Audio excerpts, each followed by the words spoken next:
welcome back to the Red Dice Diaries.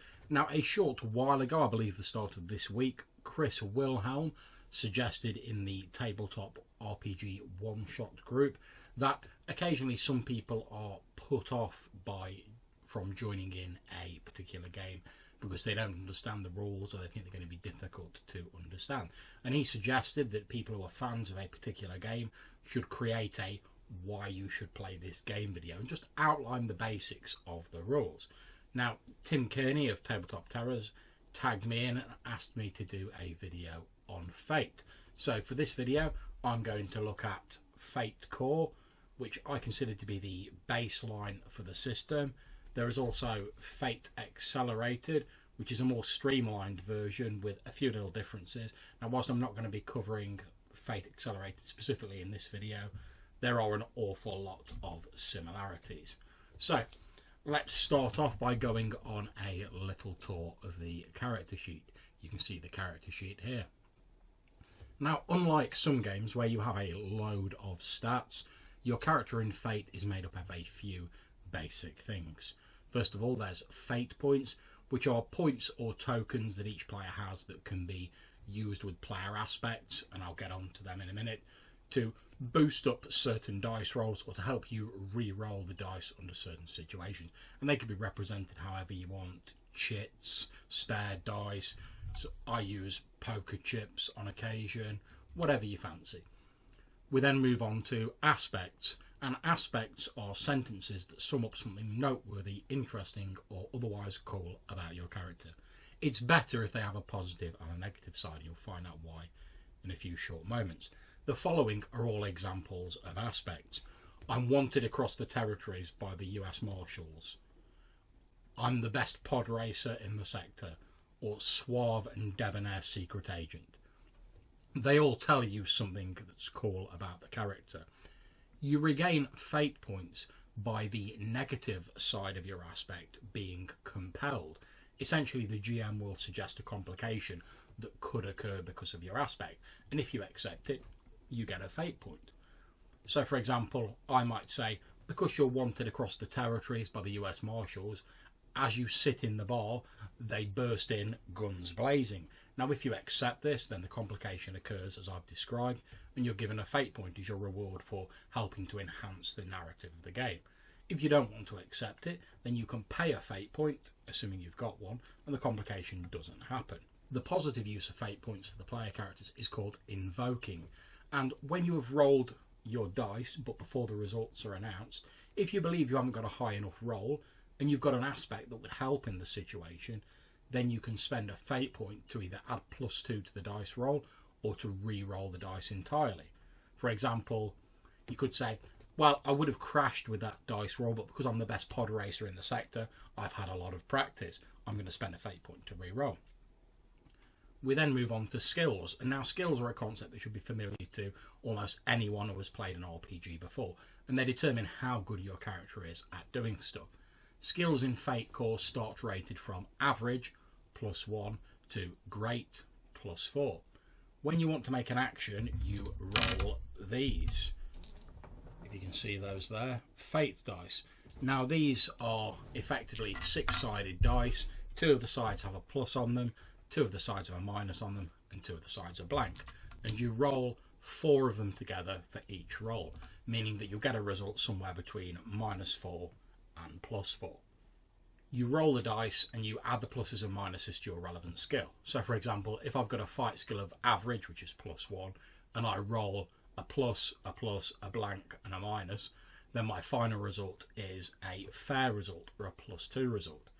If you get lower than the number you need to roll, either the difficulty determined by the GM or an NPC's dice roll, then you fail. If you tie, then you succeed, but it's at a cost. If you succeed, then you get what you want. And if you beat the roll by 3 or more, then you succeed with style, getting what you want with a little extra added benefit in there. And the next thing we need to look at for this quick overview of what makes up a character in Fate are stunts. And these are little extra tips and tricks and powers that a character can have. And they allow you to do a few different things. They allow you to give a skill on action it wouldn't normally have, add a +2 bonus to an action under specific circumstances, or create a rules exception under a specific narrow set of circumstances. So to give you an example of each of those, you could create a backstab stunt where if your opponent's not aware of you, you can attack with the stealth skill rather than using the more traditional fight. You could say that because you're a moneyed aristocrat, you give yourself a +2 to rapport rolls when you're at a society function. Or you could make a riposte stunt where if you succeed with style on a defense roll using the fight skill, then you can choose to inflict damage on your opponent. So now we've looked at the broad things of what make up a character in Fate. How do you actually do stuff with the system? Well, everything in the game comes down to one of 4 basic actions, and these are overcome, attack, defense, or create advantage. You don't really need to worry about the specifics of these actions and which one you're doing at the start. Simply describe what you do and your GM should be able to advise you. But the 4 basic actions cover everything you want to do. Essentially, an overcome roll is when you're attempting to overcome opposition, either beating a static difficulty number or an NPC roll without inflicting any actual damage. An attack is when you're attempting to actively damage an enemy, and it works similar to an overcome roll. You make your roll versus an NPC's defense roll. If you beat them, then the amount you beat them by becomes the amount of stress or damage they take. A defense roll is the opposite of an attack. It's roll whenever you come under attack from an enemy, and if you beat them, you manage to successfully avoid taking any stress or damage. Creating an advantage is where you describe how you're attempting to create an advantage for yourself, and you roll the dice against a difficulty set by the GM or an NPC roll. If you win, then you create a temporary aspect that you or your allies can use once for free, or perhaps more, depending on how successful your roll is, without spending a fate point. For example, you make a roll and you tip a barrel of oil at the bad guy's feet to create the aspect of slippery floor. When you make your next attack, you could use your free invoke of the slippery floor aspect to give you a +2 to your attack or re-roll without spending a fate point, as your enemies struggle to keep their footing. Next, we move on to stress and consequences. When a character takes damage, there are 2 ways this can be recorded: stress or consequences. Stress is minor damage and scrapes, and it disappears after an encounter is over. Consequences are serious injuries and long-lasting damage. When you take damage, you need to soak it using stress or consequences. Each stress box and consequence box has a number by them on the character sheet, and this is the amount of stress that box can soak. However, you can only use 1 stress box per attack. So if I took 5 stress, I couldn't tick both my 1 and 4 stress boxes to soak it. I'd probably, if I had all my boxes free, go for a 4 stress box and a mild consequence, which soaks 2 stress. If you don't have enough stress and consequences box free to soak any damage taken, then you are taken out. You're out of the fight and you may be dead or captured, depending on the wishes of your enemy and the situation that's unfolding. When a consequence is used to soak damage, you have to write in the box what the injury looks like. So you might put twisted ankle as a mild consequence or broken arm as a moderate consequence. This injury is an aspect that your character has that works similarly to your other aspects, except for the fact you can't use fate points to have them give you pluses, for obvious reasons. They are injuries after all. However, your enemies can use it against you. For example, you're fist fighting with an enemy and he grabs hold of your broken arm, spending a fate point and twisting it to distract you and giving his own roll a +2. So that pretty much covers the basics of the rules of fate. There is obviously a little bit more detail in the book, but if you understand those basics, that's pretty much all you need to know. And that covers a wide variety of different situations. So why should you actually play Fate? Well, you'll probably hear a lot of people complaining that spending fate points or having to justify why they can use them is massively immersion breaking. Now, I think that's a great steaming pile of BS, to be perfectly honest, since I can't think of any games I've ever played where there wasn't some sort of out of character talk to cover how the system works.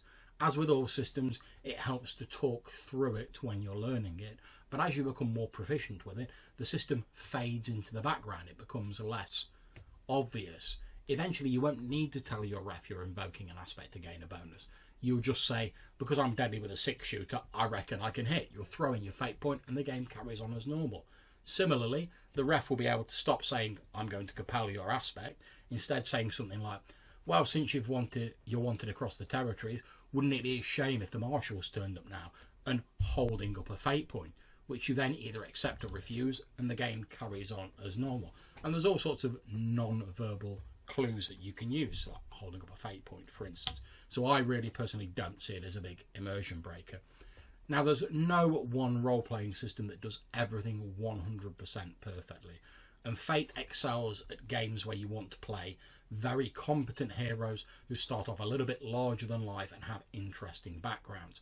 By getting people to create aspects, it encourages them to elaborate and contribute to the campaign world, since aspects, once approved by the GM, are always true. So if you take something like, I'm an ex-member of the Red Dragon Crime Syndicate, for instance, immediately that organisation exists in the campaign world.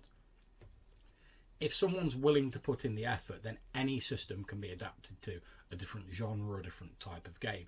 But I have never come across a system that allows you to cover so many different game types without making any major changes to the rules. If you're looking for a fun system that encourages player and GM collaboration, whether that be in world building, character creations, or during the actual game, that doesn't cost you the earth and will allow you to play games quickly in as many different worlds as you can imagine, all without having to create or alter a lot of rules, then Fate may be for you.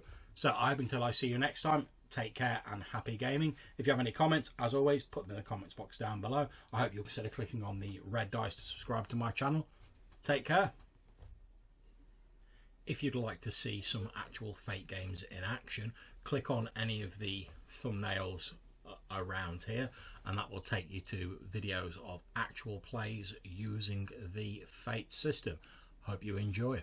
On Dice Stream and change the color so we can see it to, well, Troy, I think. The sense that he is someone who likes to tear down societies. Obviously, I want you guys to feel free to discuss this between yourselves, since you are all members of crew aboard a caravel under Captain Blackstone. Is a tyrant, an absolute tyrant, and the players are going to try and take him out. So therefore, we may go into a little more system detail, or ask a few more questions, or deal with a few more hypotheses than we would do normally. He's a drifting ex-scout of the 9th Cavalry, who was basically fated to be hung for killing a superior officer who was in the act of performing a malicious deed to an innocent. Cool. You'll see more of him during the game. I'll pass it on to Jenny. Oh, how kind. Okay, so my name is Jenny, also known as the Rogue DM, and my character is Cluzo. He is some kind of American, although that is unknown, since he personally is convinced that he is in fact French. Gruff old man. He's lost too many of his friends doing this job, and he's just trying to get through. Excellent. We'll then move on to Rob. Rob, if you want to say a bit about your character and yourself. Sure. Rob, aka the Swamper.